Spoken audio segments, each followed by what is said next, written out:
今日はフェラーリリノ 246GT を東京で走らせています。今朝の7時半ぐらいで、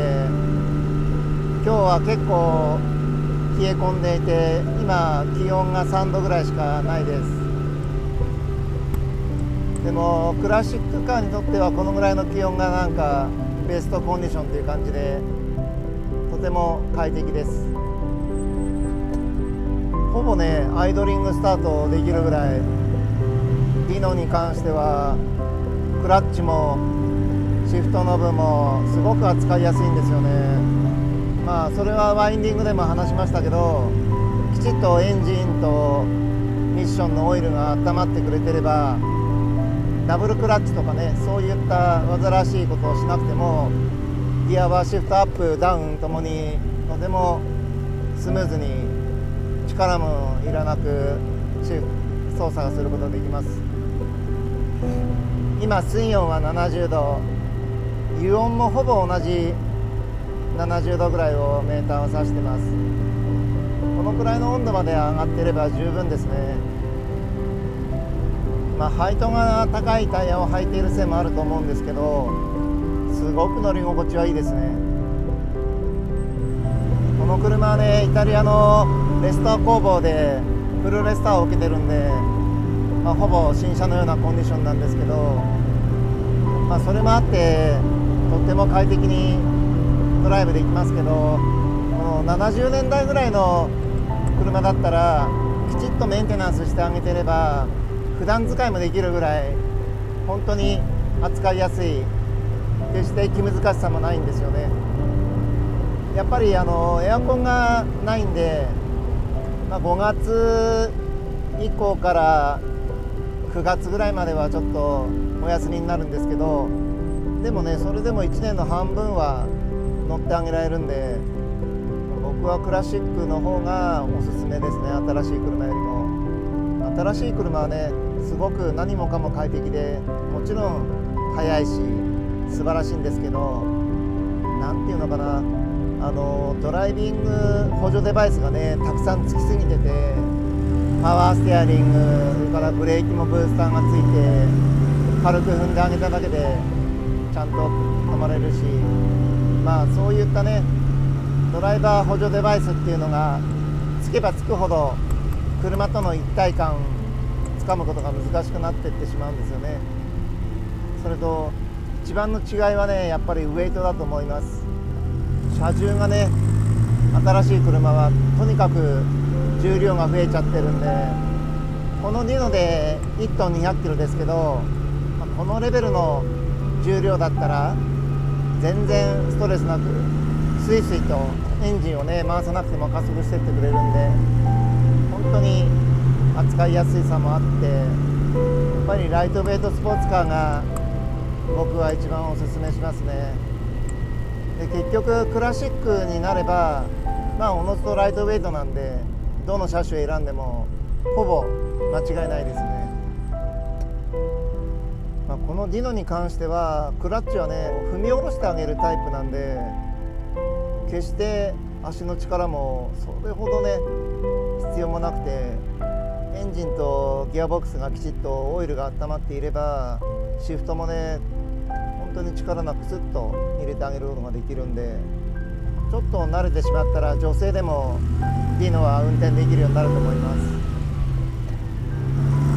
このねフロントフェンダーの暗めがとてもいい眺めなんですよね。ディノはね1967年に当時ピニーファリーナのチーフデザイナーだったレオナルド・フィオラバンティさんが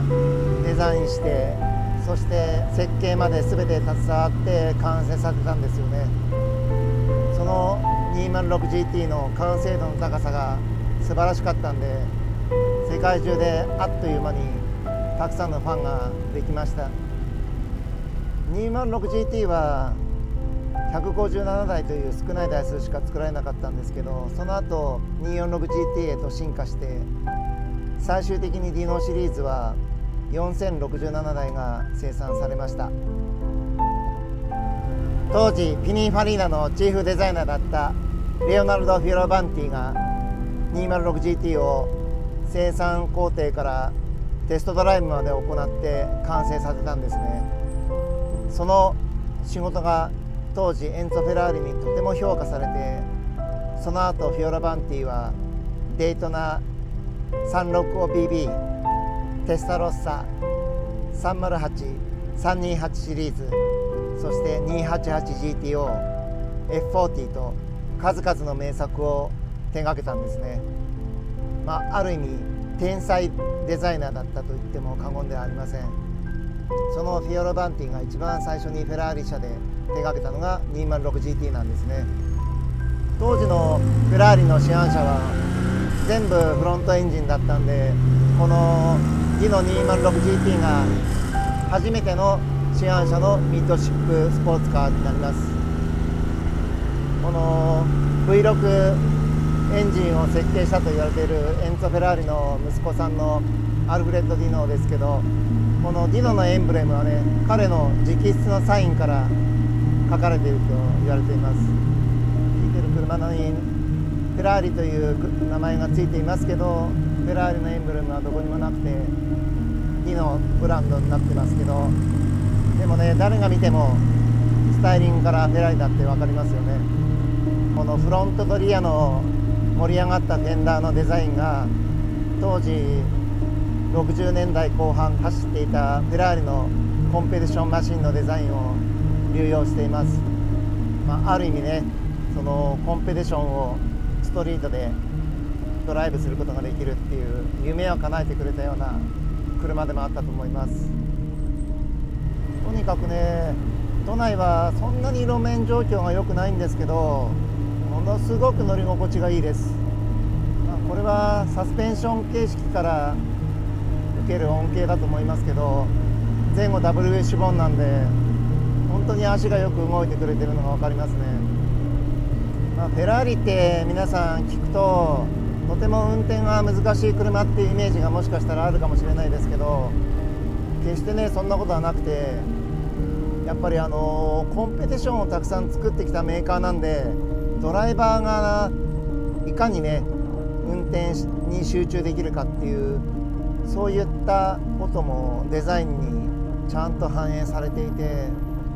とても運転はしやすいです。このディノに関してはフロントの視界もリアの視界もとても良くて、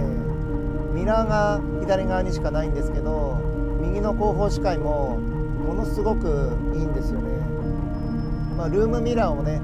バックミラーの代わりに使ってますけど、それだけで十分事足りるぐらい視界は良好です。あと何といってもね、このコンパクトなボディサイズですよね。このサイズ感がね本当に運転しやすさ、やっぱり車は軽くて小さいサイズがベストですよね。そういう意味ではね、現代のスポーツカーはちょっと大きくなりすぎてるなって正直思います。この60年代70年代ぐらいのフェラーリやポルシェって